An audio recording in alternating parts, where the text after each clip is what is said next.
Okay, what's up guys? What I want you guys to do is take the first like 10 minutes of class to do this bell ringer for me.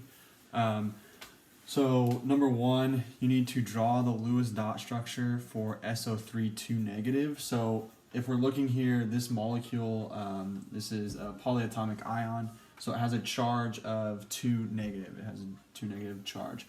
So think about what that means for the number of electrons that we would end up adding to this molecule. So if it was just SO3, how many electrons do we need to add to make it SO3 2 negative? And then you're gonna do the same for number two, draw the Lewis dot structure for NH4 plus. So again, we have a positive charge. So what does that mean about the total number of electrons? For number three, what type of bond exists between C and O in CO2? And the number four is between O and H in H2O. I'm gonna pause this and you guys work on that for the first 10 minutes and then we'll discuss.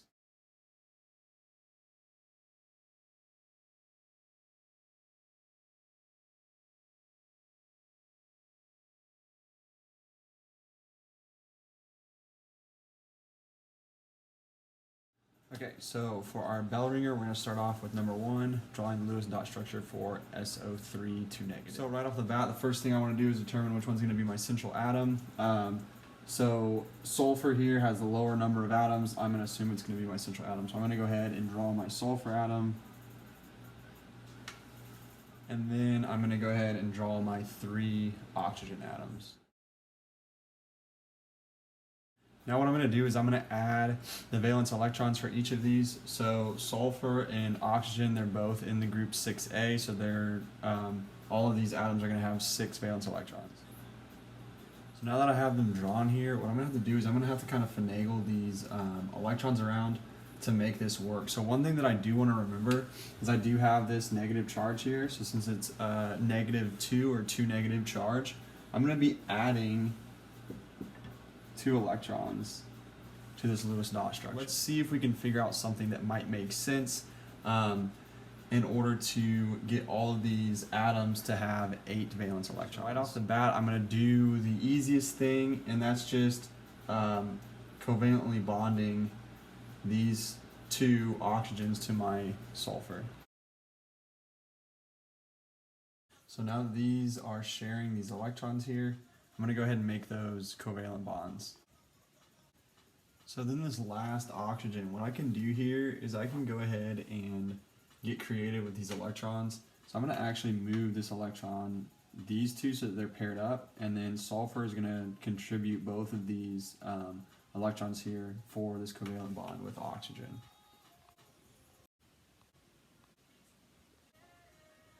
So now I have this structure. Can't forget these 2 electrons that I need to add in here. So if we look, I can add one of these electrons to this oxygen, the other electron to this oxygen. And now we see that each of these atoms here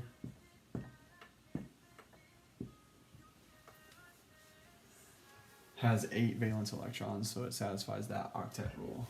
Sorry. Okay. There's another way that we can do this. Let me show the other strategy really quickly.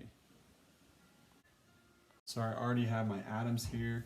And what I can do is I can count up the total number of valence electrons that I should have within this molecule.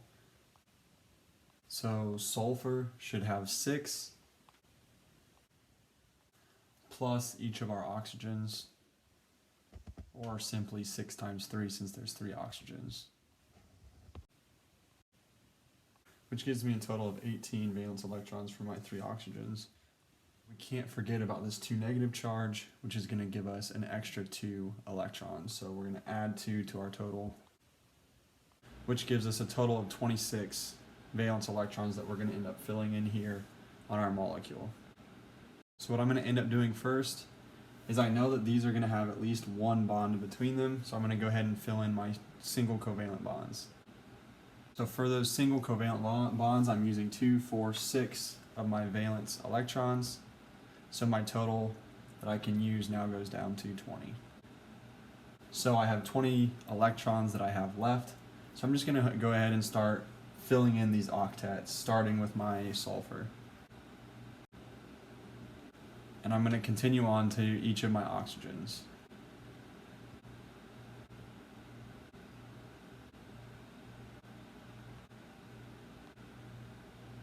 And now I see that all of my electrons have been used. And so I know that my Lewis dot structure is correct. So that's the other way that you can do this. So moving on to number 2, my NH4+, I'm going to do it in both of those ways. And so now we're left with this little awkward situation here with my nitrogen and my other hydrogen, where this hydrogen has 1 electron, this nitrogen has 2. But we've got to remember the charge on this molecule, this overall charge.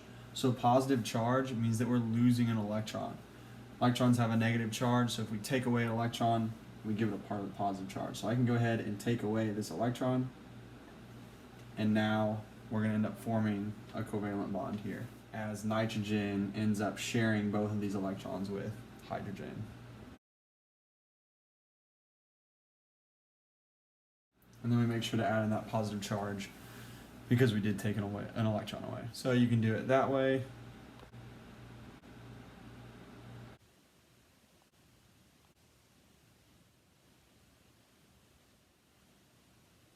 Don't forget that positive charge. Positive charge means we lost an electron.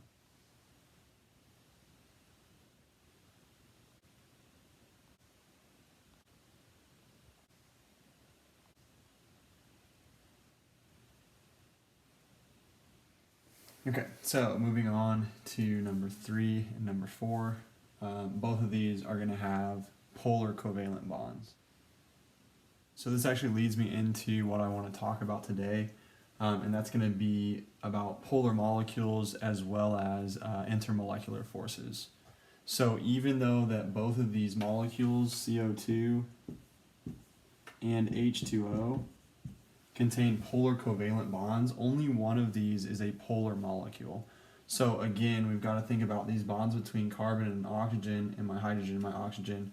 There's an unequal sharing of it. So oxygen is going to pull those electrons closer to it when it's bonding with hydrogen and when it's bonding with carbon, in order to pull more of that negative charge closer to our oxygen atom. But what we're going to end up seeing is that in our CO2 molecule is not, it's not a polar molecule, whereas our H2O, our water molecule, is a polar molecule. And this all has to do with the shape of the molecule. So if we remember the shape of carbon dioxide, we have carbon double bonded to these 2 oxygens. It's a very linear molecule, and so it's very, very symmetrical. Because of this symmetry, our carbon dioxide molecule is not going to be a polar molecule, even though it has polar covalent bonds between my carbon and my oxygen. Because of its symmetry, it is not polar. So water, on the other hand, because it has this bent shape to it, it is not symmetrical, and it is going to be a polar molecule. The reason for this is that oxygen is more electronegative than our hydrogens, so it's pulling those electrons in that covalent bond closer to the oxygen atom, and our oxygen has these 2 lone pairs up here at the top. Right, so that's why it has this bent shape to it. What we're going to end up seeing is that at the top of this oxygen atom, it actually has a slightly negative charge. And so this little symbol here means slightly, and then we have a negative charge, because it's not enough to be a complete whole number charge, but it is slightly negative at that point. And then down here on our hydrogen side of our water molecule, we're going to end up seeing a slightly positive charge. So what we're going to see is something called a dipole. So we end up having a slightly negative charge on top of the molecule, slightly positive charge on the bottom, and this is going to be a polar molecule because it is not symmetrical. So if we have polar covalent bonds and our molecule is symmetrical, then our molecule is going to be nonpolar. However, if we have polar covalent bonds and our molecule is asymmetrical, to where we can localize a slightly negative charge and a slightly positive charge, then this molecule is going to be a polar molecule. Okay, so this leads us into different interactions and attractions that we see between molecules. We're going to be looking at 3 different attractions, and these 3 are hydrogen bonds, and then a collective known as van der Waals forces, which includes dipole interactions and London dispersion forces. So we have hydrogen bonds, dipole interactions, and London dispersion forces. So the first one that we're going to talk about are hydrogen bonds. And this is the interaction that we end up seeing between water molecules. So in order for hydrogen bonding to occur, our molecule must have hydrogen covalently bonded to a very electronegative atom, such as oxygen or fluorine. So in the case of water, where we have hydrogen covalently bonded to oxygen, we're going to see that this bottom part where our hydrogens are is going to be slightly positive, and this top part where our oxygen is, it's going to be slightly negative. We also have to remember that our oxygen has 2 pairs of unshared electrons in this top area. So when another water molecule interact with our first, we're going to see that this area, this positively charged area near the hydrogen of our first, is going to be attracted to those unshared electron pairs of our second water molecule.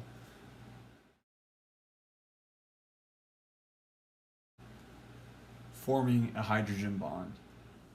And we're going to see this interaction between all of our water molecules in that area.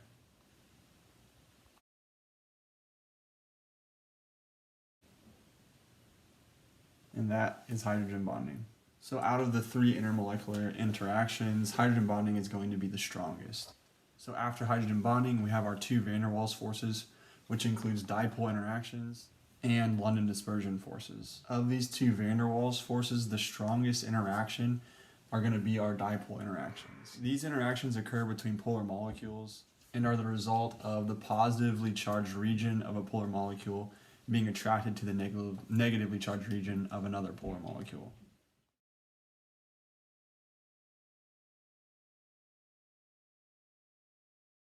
So we see that these dipole interactions are very, very similar to our hydrogen bonding, and actually hydrogen bonding is a special type of dipole interaction, which results in a stronger attraction because of the special circumstances of hydrogen being bound to a highly electronegative element. So in this case, dipole interactions will occur between any type of polar molecules, and again, it's just the positively charged region being attracted to the negatively charged region. So moving on, our next type of van der Waals forces are going to be our London dispersion forces, and these are interactions that are attractions that occur between nonpolar molecules. And these interactions are going to be the weakest of our molecular interactions, and they actually occur as 2 molecules get close to each other. We can have a temporary shift in electrons on one molecule, or because we may have a little bit more electrons on one side of one molecule at a particular time, it's going to push the electrons on the other molecule away from it because of that repulsive force. And so those temporary shifting, or that temporary shifting of electrons, can lead to very weak attractions between our molecules, and these are considered our London dispersion forces. So again, they can occur between nonpolar molecules. So to wrap up and review our intermolecular attractions, our hydrogen bonds are going to be the strongest, and this occurs between polar molecules that specifically have a hydrogen atom bonded to a very electronegative atom. Next are dipole interactions, and remember, hydrogen bonds are a special kind of dipole interaction, and these interactions occur as attractive forces between polar molecules. And this is where the positive region of one is attracted to the negative region of another. And then lastly, we have our London dispersion forces. And these are extremely weak interactions that can occur between nonpolar molecules. And these interactions occur due to the shifting of electrons within our molecules.